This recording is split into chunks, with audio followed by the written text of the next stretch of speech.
Dostlar,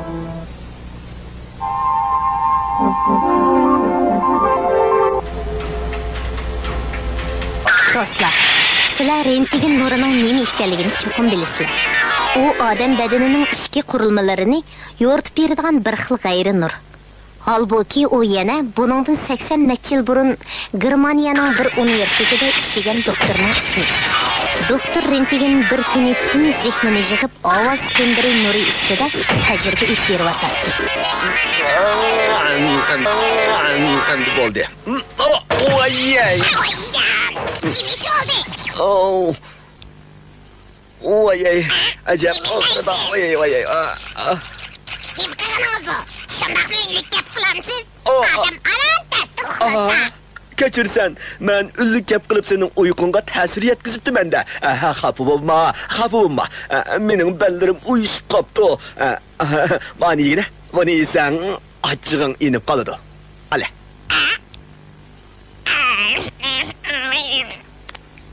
Qo'saqni to'xlagandan keyin albatta sayliga chiqish kerak.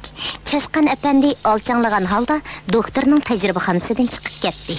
Ammo uning keyin doktorning dong chiqarishida halqiliq bir arbob bo'lib qolishi kimning xayoliga kelsin?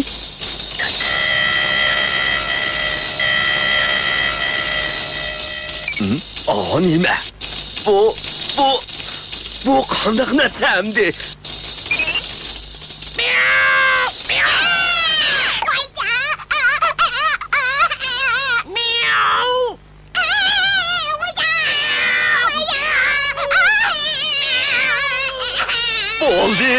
Bo'ldi, qo'g'lashmanglar.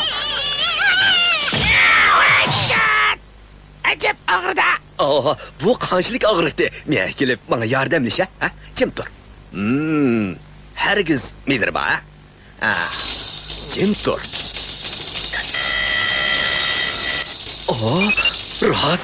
Rostli sumakni ko'ngli bo'ladigan emasmi? Men katta nurni bayqitdim-ku, nima? Shundaqkan. Voy, men qanday qilay endi? Çayınızı demlab qo'ydi. Nima qilyapsiz? Nimachi qo'rqib ketdingiz? Bo'lmadi. U nur odamning bedenida teshib o'tishidagi narsalarni yo'rta olaydi ekan. Nima deydigansiz? Men chaqchaq qilyapmayman, ishonmasangiz qo'lingizni oyoq qo'yib beqing bo'lmasa. Shundaqmi? Rost aytamsiz? Siz bir ishlanbek oshirib so'zlaydigan odam.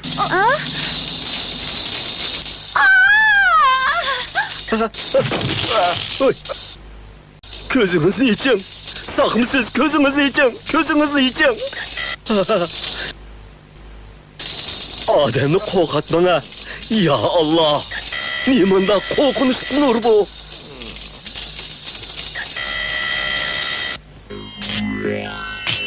Doktor rentgenning qo'rqib chiroyi sag'rib ketdi. U olim bo'lg'achqa noiti ehtiyotchan odam edi. Shunga u odamning ichki organizmga o'tadigan nurni bayqagandan keyin biror qo'rqinchli ish qilib qo'ygan o'xshayman deb o'z-o'zidan qattiq beram bo'ldi.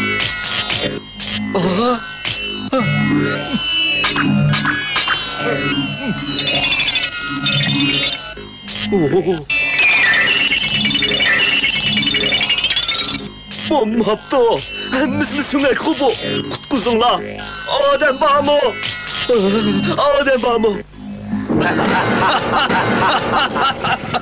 Doktor, hammani ko'rgansan?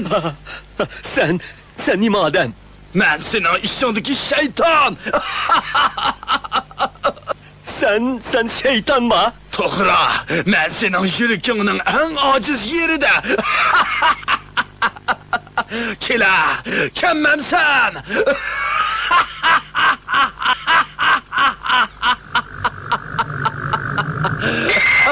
Yaxshi, bundan keyin men sana savoq beraman. Sen meni nima qilmoqchi? Sen qilmaydigan ishni qilib solding. Ko'rishga bo'lmaydigan narsani ko'rib olding. U tasadduqiy bo'lib qolgan ish. Og'zini yum. Odamning badaniga faqat biz shaytonlik kira olaydik.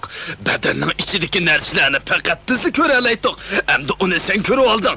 Doktor, sen tayyorlig'ini qilg'ach tur.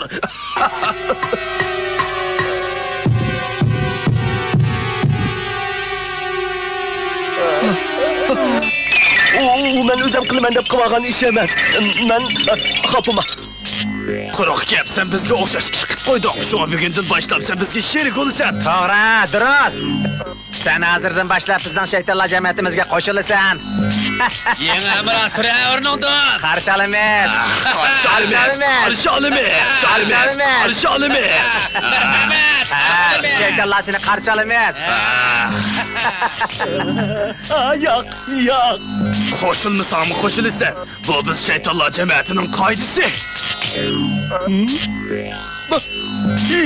Yo'q. Meni qutqizinglar. Men shayton bo'lmayman. Men qilmayman. Endi qilmayman. Bir qo'shiq qinimdan kechinglar. Men shayton bo'lmayman. Meni kechiringlar.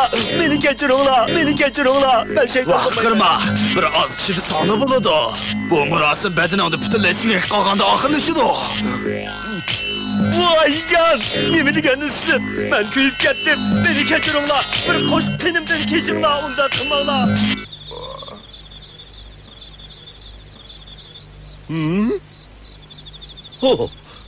Men tush ko'ryapman-da.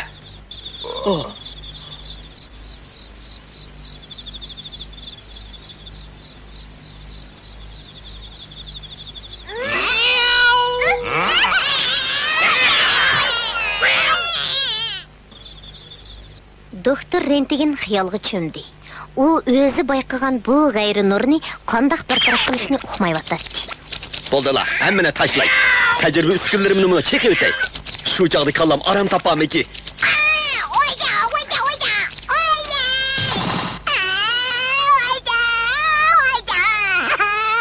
Qara seni, qo'llashmanglar desam unmaysizlar. Obdan bo'ldim endi.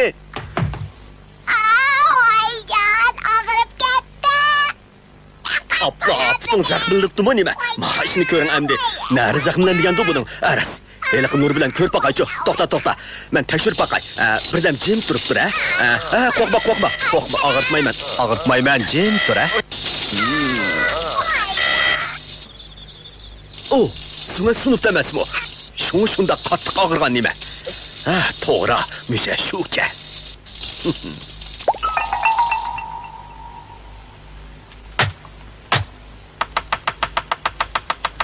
Qandaq, endi o'rnidan turib menga baqa qani, ha?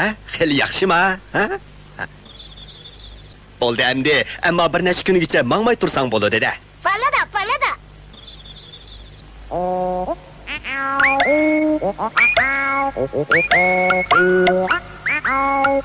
Endi bir aram olaman, ha?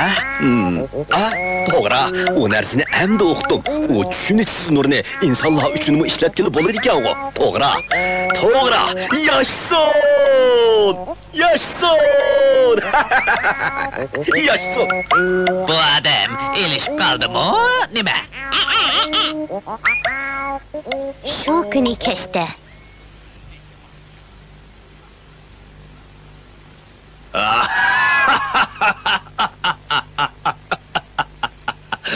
Doktor, men seni endi hargiz qochirib qo'ymayman. Sen bizning oramizga kirgan. Shayton efendimisiz. Ya'ni kapsizda, endi men sizdan qo'rqmayman. O nurg'un insonlarga nait obdan asqatdi ekan. Uqdingizmi? Shayton efendi. Nima deding? Ya'ni o odamning ichki organizmini aynan ko'rsatib beradigan nur. Uqdingmi? Odamlar o'zidagi ichki zaxmlanish va ichki kasalliklarga mush nurni yo'rsilar, kasallik mana deb ko'rinadi. Hamda bunga qarab davolash choralarini mo tep chiqalaydi. Ammo bunda qilish sizlar shaytonlarning qo'linglardan kelmaydi. Biz butunlay mag'lub bo'ldikmi? Bo'linglar, ichimdan darhol chiqib ketinglar. Bo'ldi, hozir chiqib ketamiz. Biz sening ishingda endi turmaymiz. Men endi hargiz qo'rqmayman. Bu nurni bayqig'inimning hech nar xato emas ekan.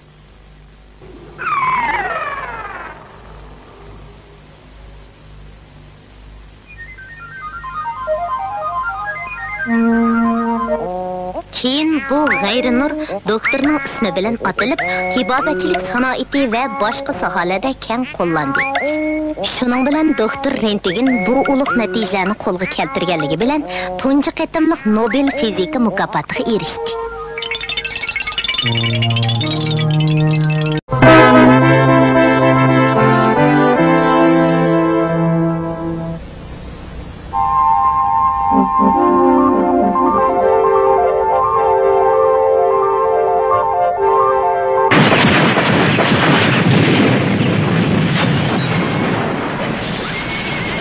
1863-yili Amerikada Janub-Shimol urushi nihoyat keskin davom qilyotdi. Shu yil 2-oyda Amerikaning shu vaqtdagi zo'ngtongi Abraham Lincoln o'g'lini yo'qlab bo'lgandan keyin Peyton bilan Oqsaroyga qaytib ketyotdi.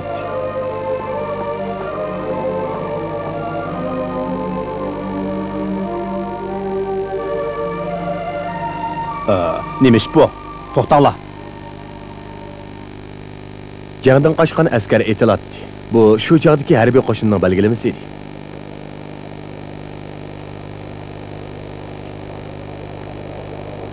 Janobiy Zontong, ijro qilsak bo'lamdi. Biz shimoliy qo'shin jafoliq jang qilyapsak, bu ablah qo'rqib qechmayapti.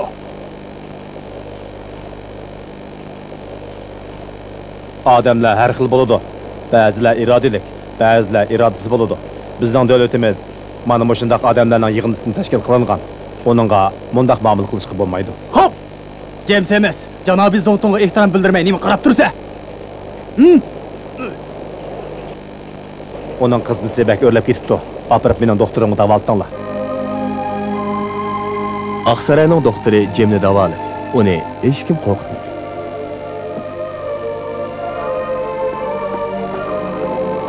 Qandaq?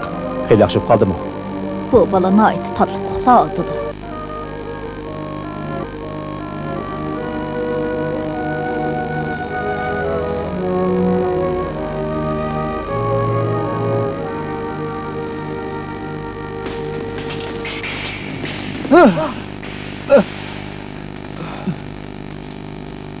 Bechora. O yana urushni o'ylayotdi. Jim, men daldiraxlarning chosildab ko'yotgan ovozni olsamla, burun qishlar esimga keladi. Bu nihoyat uzun bo'lgan ish. Lincoln bir qo'riqda tug'ilgan. U 10 yoshligidan tortib dadasiga yordamlashadi. Ba'zida herib ballari og'rib ketsimi, hargiz bo'shab qolmaydi. U chaqlarda men uchun biror kitobni oyat kelib o'qish nihoyat xo'shallanarli ish edi. Ammo bu yilg'ida kitob vala ko'p emas edi. Ba'zida kitob oyat ilish uchun nihoyat yiroq joylarga berishga to'g'ri keladi. Bir kitobni bir necha qitim o'qib chiqatdim. Bir narsa yozsam, kitobni yod qilib olib, shu bo'yicha yozatdim. Bu nurg'un yillardan burungi ishlar. Jim, qani yurtingiz to'g'riliq so'zlab bermamsiz? Yo'q, bo'lmaydi. Mening o ishlarni asligim yo'q.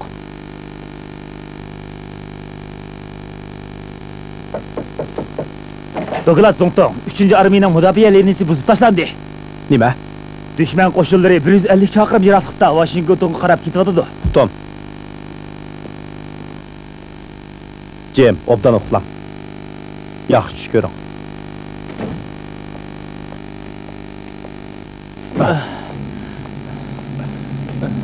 Amerika qo'shinlari xavf ostida qolgan bo'lib, Lincolnga hatto 5 minut ko'zni yumalishga fursat qolmagan edi.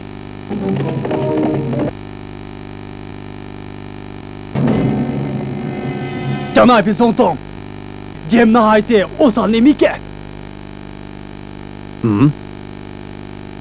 Bugun soqchilarning o'qishimizcha Jim qechib ketib etib negerlarga beka o'q chiqargan ekan.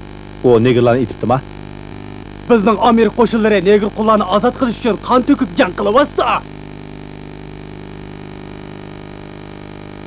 Jim, shunda qildingizmi?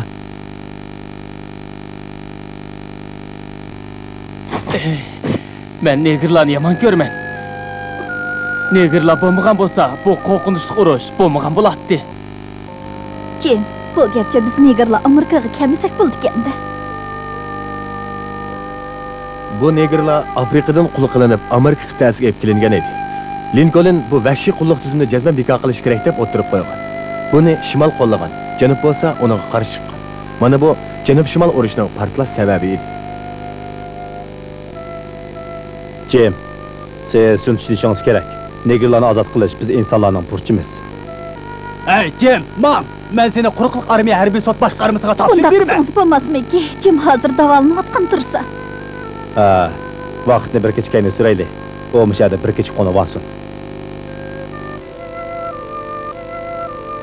Shu kuni kechda Lincoln vaqt chiqarib Jimni yana bir qatim yo'qlab keldi.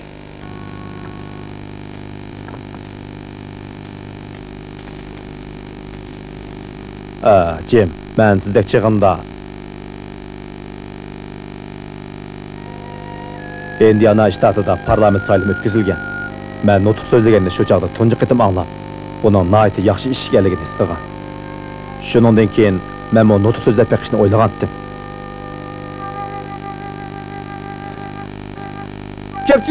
Ko'pchilik, sizlar bilasizlar, bizning Amerika dunyodagi tunji xalq idora qiladigan davlat. Shunga biz podsholar va aqso'yaklar hukmronligidagi davlatlardan ilg'or o'rinda turishimiz kerak.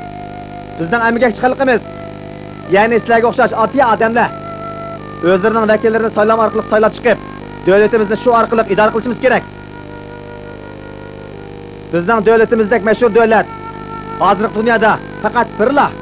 Shunga biz xalqning hukumatini har qanday chog'da qo'dishimiz kerak.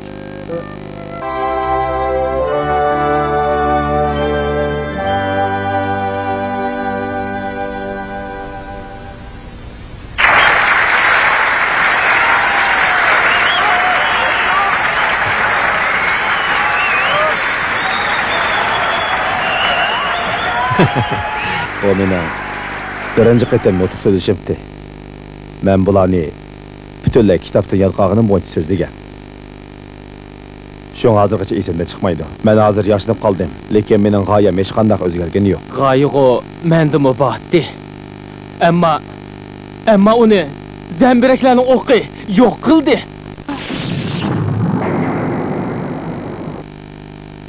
Uyim, oilam, g'oyam hammasi yo'q bo'ldi.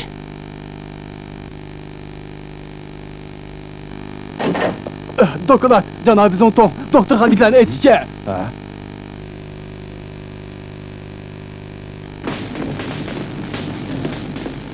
Yuqumliq kasal.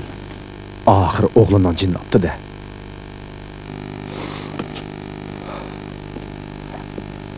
Jim, sizning oilangizga cho'nqur hissaslik bildiraman. Ammo siz shundaqdimi? G'oya va haqiqatda ching turishingiz kerak. Chunki odamda g'oya bo'lmaydi ekan, hayotning hech qanday qimmati bo'lmaydi. G'oyasiz odamlar ojiz odamlar hisoblanadi.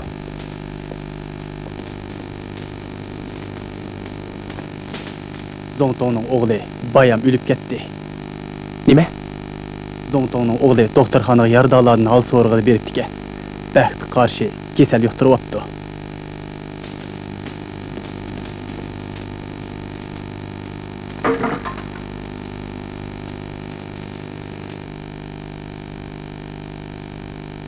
Jim, Zonton o'zining o'g'lini doktorxonaga berib yo'qlab qo'yib qaytib keldi. Ammo u siz uchun nurg'un boshqa turdi.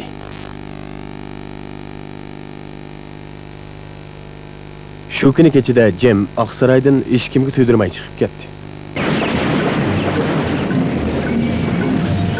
Shimoliy qo'shin xatarlik ahvoldan ming taslikda ustunlik o'tdi. Hozir bu yerda bo'layotgan jang Geotsburg jangi edi.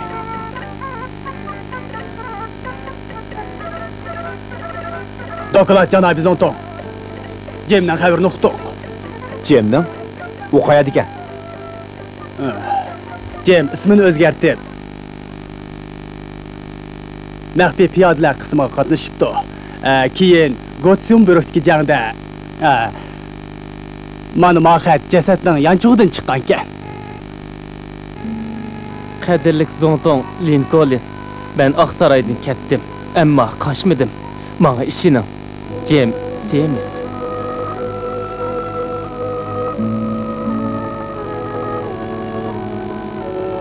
Jim, siz haqiqatni tushunibsiz.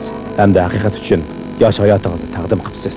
Biz qayg'u ichida davomli ilgirlaymiz. Jim, men bir askar, xalqning hukumatini qo'g'dashni o'zimning birdan-bir g'oyasidan qaraydigan peshqadam askar. 1865-yil 4-oyda Amerikaning janub-shimol urushi oxiri shimolni g'alaba qilish bilan oxirlashdi. Amerikadagi qullar ozod qilinib, yashash erkinligiga erishdi. Shu ishlar bo'lib 3 kundan keyin Lincoln janub kuchlari avatgan qotil tarafidan qatl qilindi. Holbuki